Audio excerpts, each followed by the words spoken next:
This video is about a game rated M for maybe you shouldn't watch this video until you're of age. Okay, little Billy? Look, I get it. The Metroidvania has burnt you out. 2D Metroid just doesn't feel the same anymore. Nine Souls still isn't resonating with you, and Hollow Knight Silksong 2025 release window is Silksong. But lucky for you, I have the perfect game to help you get out of that funk. Wait, did I say get out? I meant get off.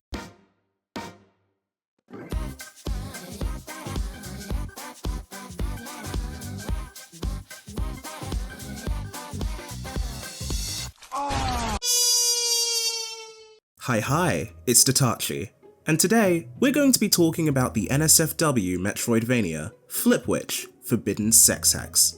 If it wasn't clear by the title of the game, or the montage, or you just having eyes, this game is designed with an adult audience in mind. The type of video game to be played with one hand, if you know what I'm saying. Porn. We're talking about porn with women with big fat titties. But here's the thing about porn video games. They aren't very good. Oh no, I didn't mean to do that. Oh my god. I mean, I haven't dabbled much in the market, but it's pretty oversaturated with AI generated slop, or games that I'm pretty sure are being used for money laundering.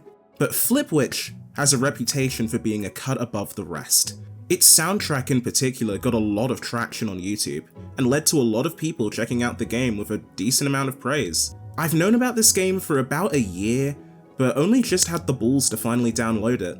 And now I just need to get my thoughts out there, about this game and the wider adult game market.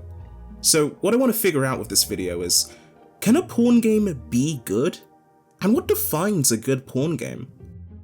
Well, let's find out. The game opens by telling us that a great evil seeks to spread chaos across the land, and our character, a budding witch, must learn a forbidden magic to combat it. After being sent to find an ingredient by our mentor, Beatrix, the game lets us loose in the world to learn the basic controls.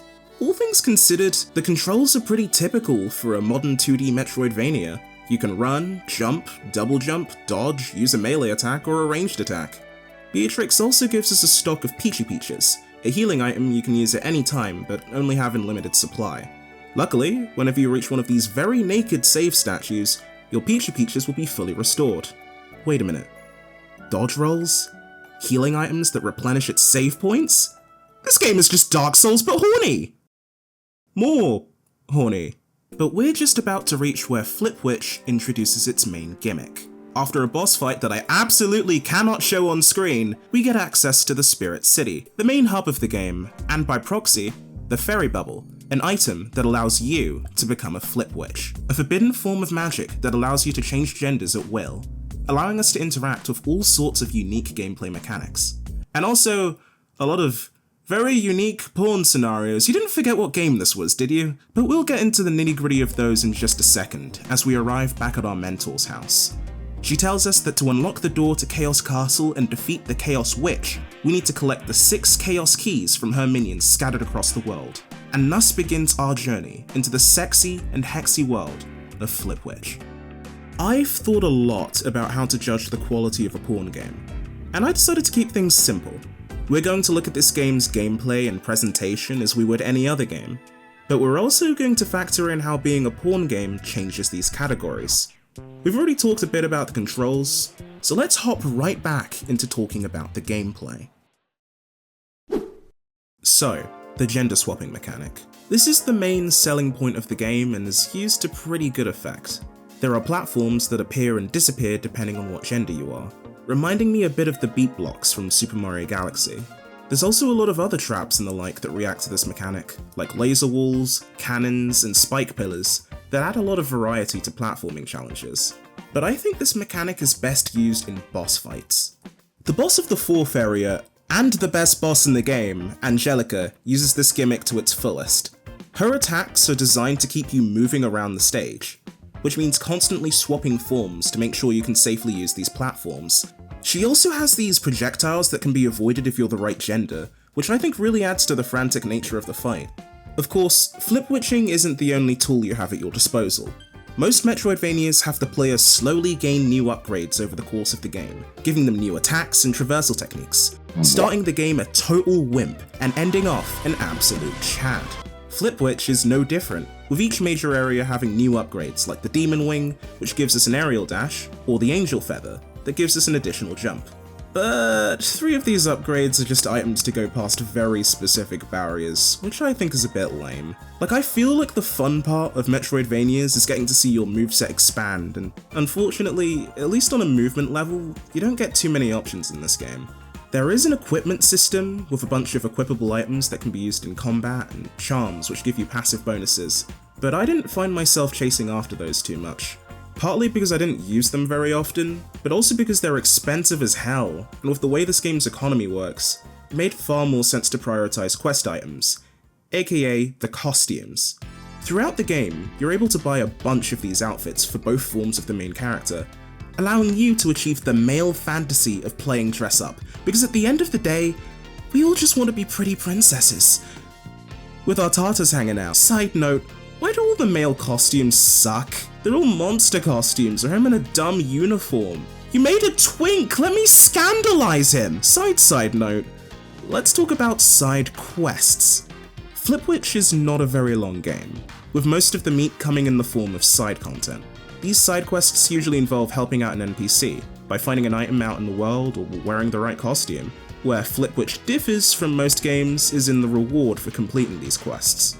In Zelda, you might get rupees for doing a side quest. In Flipwitch, you get laid. You didn't forget what game this was, did you? In fact, Flipwitch has a lot of different ways to see animated scenes of the characters going at it. Complete a side quest? Get a new upgrade from your mentor? Fucking die? The more experience you get with the hanky-panky, the more upgrades you can get from Beatrix, whether it be more Peachy Peaches or even a stronger melee attack. As a progression system, it's pretty simple, but also feeds into the whole, adult aspect of this game. You, as a player, are rewarded for engaging with these systems of the game, with something for your arena and progression for your character, which I think was a very intelligent choice. Plus, the amount of optional scenes this game has is genuinely very impressive. There's multiple for most of the NPCs you meet, as well as unique, fail animations for when you die in each major area. There's even different ones for the male and female forms. There's even a whole gachapon system where you can unlock looping animations of things I absolutely cannot show in the video. But I don't think I can say any more without talking about the game's presentation. Let's get into that, shall we? Flipwitch uses a pixel art style, which you might associate with most indie games in the genre. Honestly, the whole aesthetic of this game kinda reminds me of the Shantae series. All the characters are constantly moving and dripping with personality, and the backgrounds add depth and really make it feel like there's a world out there. As for the animation, look, I get it. I can confidently say that Flipwitch's titty physics are weirdly smooth for pixel art. Like, everyone makes the joke about NSFW Overwatch animators being like some of the most talented 3D animators ever, but a lot of artists who make adult content have a killer understanding of anatomy, as well as how to make the body move in interesting ways. And I think this game shows that off to a T. Then there's the music. Oh my god. They brought so much heat to the soundtrack. Just to name a few, there's Bubble Beat, Tengoku Love, Switchcraft, and of course, Phantasmal Funk. This one fucking song made me buy the game, then the soundtrack on Bandcamp. Go buy the soundtrack on Bandcamp! The soundtrack is super varied. From themes befitting a quirky mini-boss, to tracks that sound straight out of a 90s anime. There's even a song that uses fucking moans as an instrument, and I think that's what made me realize why Flipwitch is a good porn game. You can't take the porn out of Flipwitch. It would have been easy to make a subpar Metroidvania and then slap in lewd content, but Flipwitch's porn game identity is baked into its world design and major characters. It's why it's been hard to edit this video. So much stuff has had to be censored. Half the enemies are naked. Hell, there is a boss fight with a fucking masochism mechanic. This game was built with an audience in mind, and it sticks to its guns. It really respects its identity, and there's probably something we can learn from that. I don't have many gripes with this game. I will say that the balance is a bit shaky. I found a couple early game areas pretty tedious, and then by the end of the game I was just shredding everything with little thought. I also already mentioned the male costumes aren't great, but even the porn scenes don't make good use of the male form. He's basically just here so you can have straight sex with the female NPCs, which is fine. This game is very clearly aimed at straight dudes, like most porn, but it's a little boring. But TLDR, if you need a Metroidvania you can play while beef stroganoff, Flipwitch is here.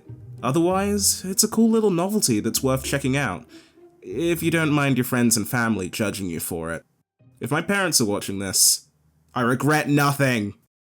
Hey, so there is no way in hell this video is getting monetized. If you want to support the channel, please consider donating to my Ko-Fi.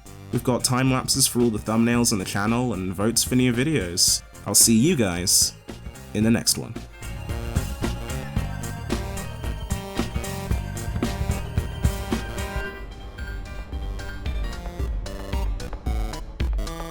Oh!